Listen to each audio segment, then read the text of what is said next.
kading alam dang ye at ho nan se pe son dalum nau lon hi hong ho in kalong si say la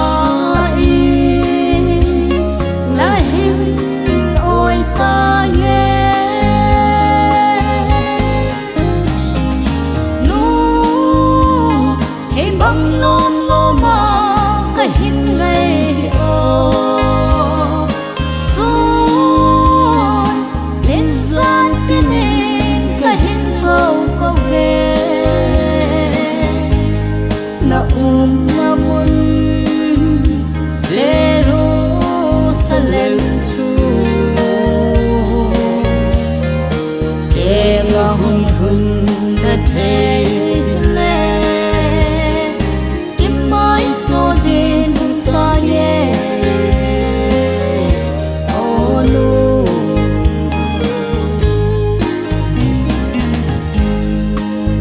không không ngờ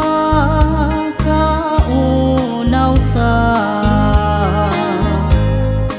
gặp lại hai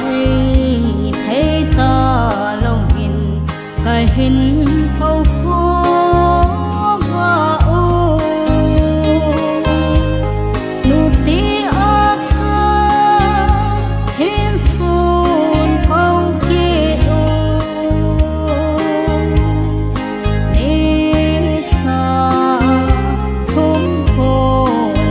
sông bèl mu thấy đêm nhiên ngã sâu xa phố nu hay băng lom lô mà cái hình ngày ô xuân lên gian cái nên cái hình câu câu về namun Jerusalem chu e ngang hun na thế le kim mai to din hung ta ye o nu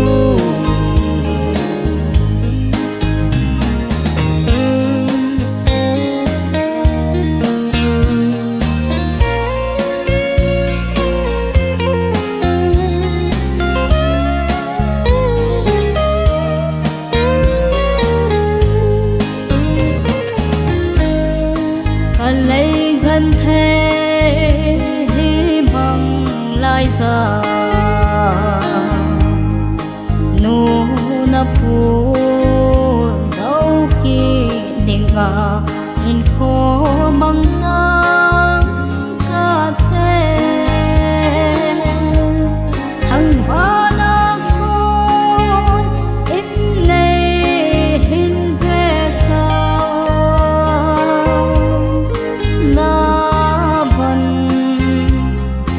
khăn khô tình gheo y ta ông nay ta phi si ta nu hay băng lom lô mà cái hình ngày ô xuân lên gian cái nên cái hình câu câu về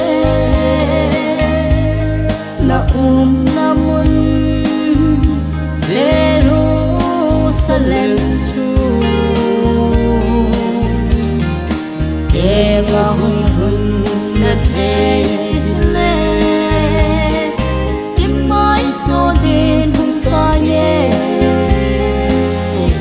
o nu